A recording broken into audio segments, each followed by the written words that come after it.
Magandang umaga, magandang tanghali, magandang hapon po uli mga kapatid. Ang ating pong debosyon ngayon ay makikita natin sa Gawa 2 verse 12 to 13. Ang sabi doon, hindi nila lubusang maunawaan na nangyari, kaya't nagtatanungan sila ano ang kahulugan nito. Ngunit may ilang nagsabing pakutya, lasing lang ang mga iyan. So, hindi ko na binasa yung buong chapter ng Acts 2, pero ito yung about doon sa Holy Spirit. Doon nagsalita na sila ng iba-ibang language. Then, doon na dumating tong verse 12 na sinabi, hindi nila naintindihan yung mga tao na doon kung bakit gano'n na nangyayari, which is yung mga apostol o yung mga tagasunod ng Panginoon ay nagsasalita ng lengguwahe na hindi naman nila native language.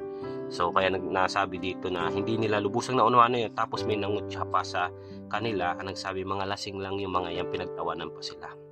Minsan sa buhay natin, na-experience yun na baga minsan yung nag-share kayo ng salita ng Panginoon and nakikita nyo sa expression ng mga mukha nila na sila ay maaring hindi nakikinig o pangiti-ngiti o kung saan-saan nakatingin.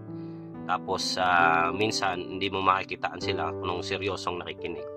So may mga event sa buhay natin, lalo na bilang Kristiyano, na inatasan tayo ng Panginoon magbahagi ng salita ng Diyos. At nararanasan natin to, na-encounter natin itong mga bagay na ito na hindi tayo inuunawa, hindi tayo iniintindi, at minsan pinagtatawanan pa tayo. Pero ang dapat maging attitude natin ay yung ginagawa natin to hindi para maniwala sila sa sinasabi natin, kundi maniwala sila sa Panginoon na nagsulat ng sinasabi natin. It's a different thing kasi pag ang buhay, ang sarili natin, once na nagbabahagi tayo ng salita at naranasan natin na tayo ay makutya, tayo ay pagtawanan, at ang naramdaman natin ay nainis tayo o nagalit o parang nawalan na ng gana na magbahagi, is masasabi ko lang na hindi pa natin totoong naintindihan talaga kung papaano ang gustong iparating ng Panginoon sa pagbabahagi ng kanyang salita. Kasi kailangan, sabi din sa Bible, kailangan patay ka na sa sarili mo at ang si Kristo ang buhay sa iyo. So ibig sabihin, ang nananatili sa iyo dapat ay si Kristo. Hindi ka magkakaroon ng personal feeling doon sa ginagawa mo pagka hindi kanila pinakinggan o hindi kanila inunawa. Dapat ang maramdaman natin sa kanila is habag. Dapat ang maramdaman natin sa kanila ay patuloy lang na mag-share pa rin na mag-share. Huwag tayo manghina ng loob. Dapat makita natin na mas lalo pa natin pag-igihan na magbahagi ng salita, kasi hindi tayo pwedeng tumigil dahil lang doon sa grupo ng mga tao na sinera natin na hindi nakinig o kinutya tayo o pinagtawanan tayo. Huwag tayong titigil. Naalala ko tuloy nung way back, bago pa lang ako Kristiyano, nandoon kami sa Pilipinas pa noon, wala pa ako dito sa ibang bansa. Sumama ako doon sa mga grupo ng namin sa church na mag-share ng gospel sa palengke. So may may dalawang speaker tsaka mic, nagsasalita. Nakikita mo yung reaksyon ng mga tao, namimigay kami ng pamphlet noon.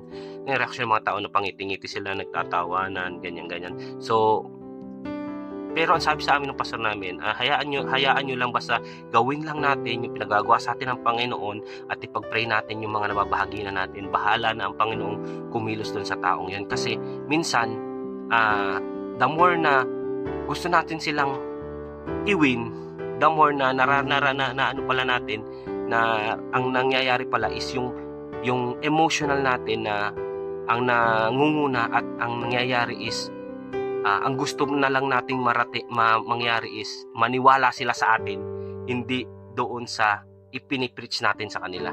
So it's a different thing. Medyo may thin lining na pagkakaiba siya, pero dapat ang maintindihan natin is they have to believe in Jesus Christ, not to us.